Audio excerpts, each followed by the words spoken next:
The world is full of many different types of animals. Some swim, some fly, some breathe air, and some breathe underwater. Some have skeletons, and others don't. To help us understand the differences between the animals in our world, scientists classify or sort animals into different groups that share important characteristics. The two largest groups of animals are vertebrates and invertebrates. Vertebrates are animals that have spines or backbones. Invertebrates are animals that do not have backbones. Most of the animals in the world are invertebrates. Some examples of invertebrates are octopus and squid, insects, arachnids, starfish and sea urchins, jellyfish, crabs and lobsters, clams, and many more creatures. On land, most invertebrates are fairly small, but in the water, they may grow to much larger sizes, as the water will support them even without a skeleton. Vertebrates make up less than 5% of all animal species on Earth, but if I asked you to think of an animal, you would probably choose a vertebrate. Vertebrates are divided into different classes or groups. Several of these classes are specific types of fish. For example, jawless fish, like lampreys and hagfish, and cartilaginous fish, like sharks and rays. For simplicity's sake, these other classes are usually lumped together with bony fish and just called fish.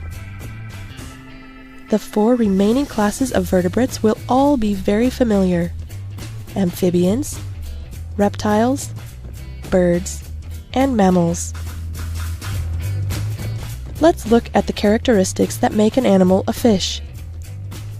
Fish live in the water, and they can breathe underwater. They use gills, not lungs, to get oxygen from the water around them. Fish have scales and fins. They are cold-blooded, which means that they cannot control their own body temperature, which changes based on the temperature of the environment around them. Most fish also lay eggs. Amphibians are a group of animals that include frogs, toads, newts, salamanders, and more. Amphibians, like fish, are cold-blooded. Unlike fish, amphibians can live on land and in the water, and have smooth, moist skin. Amphibians lay their delicate jelly-covered eggs in the water. When the eggs hatch, the young may not look much like their parents, because some amphibians must go through metamorphosis, or a big change, to become adults. Aside from some fish, amphibians are the only vertebrates that undergo metamorphosis. Reptiles you might know are turtles, snakes, crocodiles, and lizards. Like fish and amphibians, reptiles are cold-blooded. Unlike them, reptiles are air-breathing animals and cannot breathe underwater. Even reptiles that live in the water must come to the surface to breathe. You can tell if an animal is a reptile instead of an amphibian if it has dry, scaly skin. Most reptiles lay eggs, but they are very different from the eggs of amphibians or fish. Their eggs are laid out of the water and have a protective shell. For the most part, reptile eggs have soft, leathery shells. Birds are easy to recognize. They are the only type of animals in the world to have feathers. Like reptiles, birds can only breathe air. All birds have 2 legs, and all birds also have wings, but not all birds fly. Unlike fish, amphibians, and reptiles, birds are warm-blooded. That means that they can maintain a constant body temperature. Birds lay eggs, but unlike the eggs of reptiles, birds' eggs have hard shells. The last group of animals we are going to talk about is mammals. Mammals are the group of animals that humans belong to. Like birds, mammals are warm-blooded and breathe air. Even mammals that live in water must come to the surface to breathe. All mammals have at least some fur or hair, although some have less than others. Almost all mammals give birth to live young instead of laying eggs, and all mammals feed their babies milk. A fun fact about mammals is that mammals are the only animals to have ears that stick out. The animal kingdom is classified into many different groups based on animal characteristics to help us understand the world around us. Saying an animal is an invertebrate, a vertebrate, a fish, amphibian, reptile, bird, or mammal tells us many things about it that can help us to understand its needs and behavior. I hope you enjoyed learning about animal classification today. Goodbye till next time.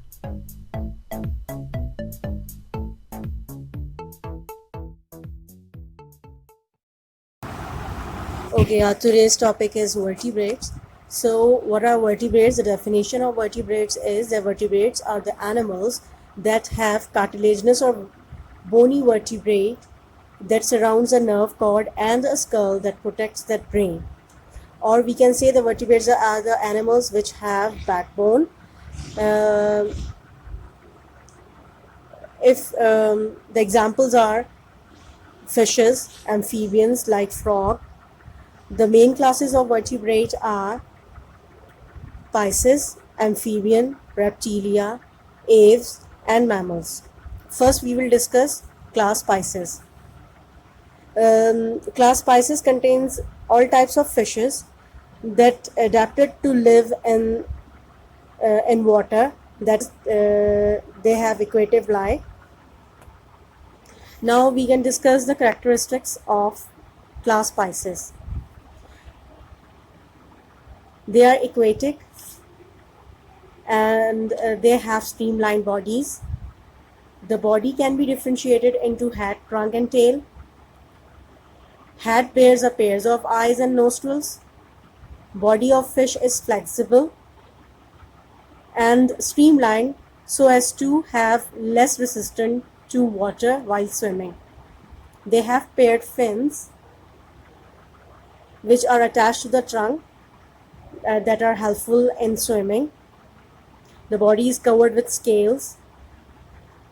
They breathe by means of gills. Mouth has teeth. Reproduction is sexual and sexes are separate. Some fishes are marine as well.